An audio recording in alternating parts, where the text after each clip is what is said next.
the NBA, the insider extraordinaire.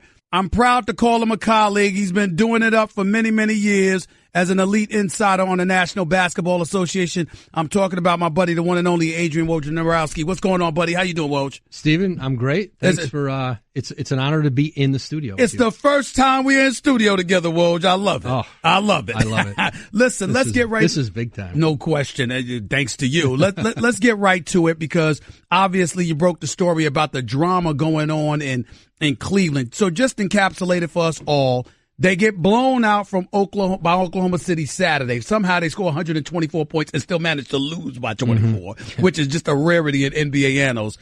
What happened with Kevin Love and the Cavaliers right after? Well, Love left the game sick and left the arena before the game was over. Then missed Team Went Home, did not go to Sunday's practice, said he was ill. And then when he showed up on Monday, and this was an issue, the 2 days he had left the arena, then that Sunday, I know this was a point of discussion among the team. And then when he came back before practice on Monday in Cleveland, there was a team meeting. Players wanted to confront not only him on this, I'm told, but management, the coaching staff, asking if they were holding him accountable for what they felt was, did he bail on us? And so it got emotional. It got loud in there, I'm told. And, like I've said this earlier today, like there is a culture of finger pointing in Cleveland, and it goes around the locker room. It goes to coaches. It goes to ownership, front office. There's always a lot of blame to go around, especially even when things are going well, but especially when they're not. And so like it is Kevin Love in the blender these last few days. What did Kevin Love say in his own defense? Do you know that? I think he tried to make the case to people that he wasn't well. And I think that there's, I think there was some sense of that guys may try to accept it. I think there were some who were not accepting of whatever was going on with him, what they perceived to be the issue. But there's just a lot of, all these things with Cleveland and about, can they turn the switch on? Can the group get back together? And here's the difference between, they don't have Kyrie Irving anymore. They are a diminished team. This is not the same team. That trade did not strengthen them in other ways to make the loss comparable. They lost a superstar player, and we can go around all these other things. That's at the crux of this. They're not good enough right now. We're talking to Adrian Wojnarowski right here with Stephen A. on ESPN Radio. Let's get deeper into this from this perspective. I made the argument before the season began, or actually when the trade took place. I was told that LeBron told Dan Gilbert, I'd rather go with the horses that we have. Don't trade Kyrie. Not for this deal with Isaiah Crowder and others. Dan Gilbert wanted a 3 to 5 year commitment. LeBron said, no, that's not what's going to happen. And the belief is that since that time, LeBron has his agenda. He's trying to play, capture another championship. Then he might leave. Dan Gilbert's mentality is, I'm not committing to anything long term. As long as you're not committed, I'm not committed to doing anything for you long term. If you're not willing to commit here long term, how accurate is that depiction based on what you know? I think all the things you said, the one thing that I'm not sure about that you said there, and I think it's all very accurate, and I'm not saying this isn't accurate, Sure. but I am not positive that LeBron told him, I don't want you to do that Boston trade. I don't know that he may have, but I don't know that. But certainly ownership wanted a commitment. He wasn't willing to give it, and now they're in a position where LeBron wants the best chance he can have to win with this current team, and the best chance he has is for them to trade that Brooklyn pick that Cleveland has, and they are more than reluctant to trade it. Like, they're only going to move it, like Paul George is a player that would inspire them to move it, I'm told. Well, Paul George isn't available, and I don't think he's going to become available at the deadline.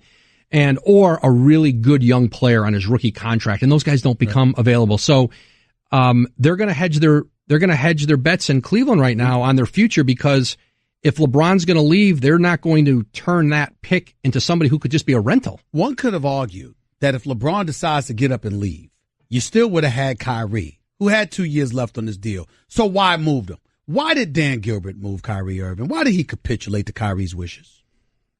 It's a good question. I think that they didn't want, I think they were very concerned about that the deterioration of the relationship between Kyrie and LeBron and then Kyrie and the organization, that it would just be, there would have been too much drama. I don't think they wanted to live with the drama that would have played out. Now, they may have won and they may have figured out, and I think Ty Lue was fine with them. I think Ty Lue's attitude was, I'll coach these guys. Like just, but I think in the end, they felt like moving Kyrie spared them the circus and training camp. They didn't want to go through it anymore there. And was it the right decision, the wrong one? It was, I don't think they had the stomach for like those two going at it all year. Adrian, we hear so much speculation about whether LeBron is going to stay or go. Based on what you're seeing, combined with what you have heard, is this LeBron James' last year in Cleveland?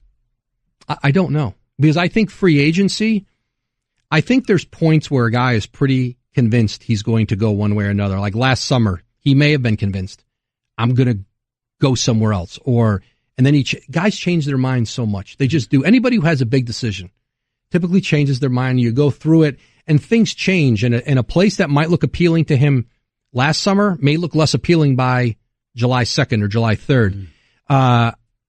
I just wouldn't rule out anything with him. He could stay in Cleveland on a short deal again. He could do another. Let's say he doesn't see anything out there that really makes sense. Does he just do another 1 year deal in Cleveland? I won't pretend to speculate on, but I know this. Cleveland is preparing as if he's going to leave. I mean, that's a fact. They did that trade with Boston under the assumption he's not going to stay. Now, that doesn't mean, but as an organization, you have to plan for that. That doesn't mean you're not trying to keep him, but I don't think they want to be left in wreckage when he goes. I think they want to be able to feel like they can pivot in some directions. And that's why now they're hesitating. You know, they've talked about George Hill and a deal with Sacramento. Well, he's got a $19 million figure next year. And if LeBron leaves and they tear this thing down in Cleveland, they're going, are we stuck with do we have to pay that next year? Can we? And so I think they're measuring taking back money going forward. And those are all issues they've got to deal with. Do you see the Boston Celtics standing pat or trying to make a move to buffer their squad, knowing how vulnerable Cleveland appears to be right now? I think Boston is trying to get some complementary players. I don't think there's a big wholesale deal for Boston. I think Boston is trying to help their bench, maybe get some more offense in there. I think, Tyreek Evans from Memphis, a lot of teams would interest in him. This year. Playing really well. They would also love to get some size and rebounding, but I think anything they do, I think will be around their core. I don't know that there's going to be I don't think they're in the market. I haven't sensed they're in the market for a big wholesale change. Couple of quick items that I need to get with you before you get on out of here. Kawhi Leonard. That's something else you reported. Something going on between him and the San Antonio Spurs in terms of his rehab. He's not satisfied with it. We know his uncle is the heir, is the heir that, that's the guy that's in his ears rather. What's going on with San Antonio and Kawhi Leonard right now? Because Jalen Rose came on First Take talking about Kawhi Leonard wants out of San Antonio. What can you tell us? Well, I just know that there's a lot of tension. There's a disconnect there between Kawhi and the organization. There's some repairing that needs to go on with the relationship. Will that become easier once he's healthy and back on the floor and playing at a high level? I think San Antonio hopes that. But Kawhi is not a real communicative person. The player people see in public, very reserved, quiet, is largely the player behind the scenes. So I think that's a challenge at times too with him. But San Antonio has a history of being able to bridge relationships. They aren't a team without a history of having issues, but they've always been able to deal with them, keep them internal, and keep the guys they want together. They made it work with LaMarcus Aldridge when it wasn't going great.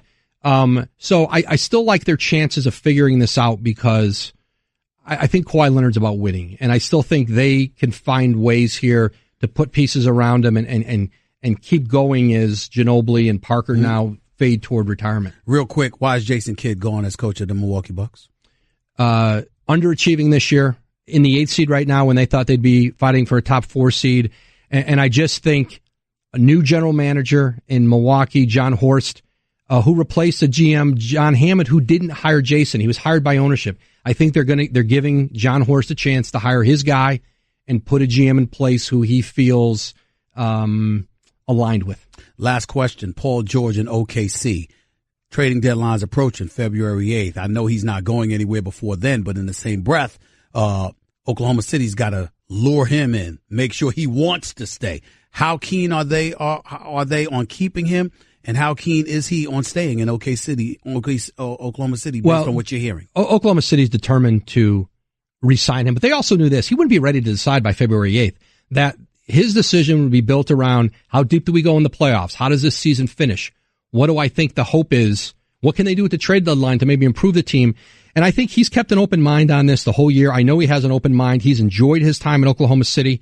I think it's important for him to try to win with this group. He wants to win, have a team here that can go deep in the playoffs, and then evaluate everything going into free agency. Adrian Wojnarowski right here with Stephen A. on ESPN Radio. Appreciate the great work as always, buddy. Thanks so much. Honored to have you in studio with me, buddy. Honored to be in here, Stephen. Thanks for having me. Love it. Woj in the house with Stephen A. Hey there, I'm a glue stick, so I have one job. I glue kid stuff. So sorry for being jealous of Geico, who does a ton more, like give you 24/7 access to thousands of licensed agents. And Geico has been around for over 75 years and has a 97% customer satisfaction rating. While I've just got mediocre adhesive skills, Geico also has an award-winning mobile app. Uh-oh, arts and crafts time. No eating the glue stick. Miss Lydia! Geico. Expect great savings and a whole lot more.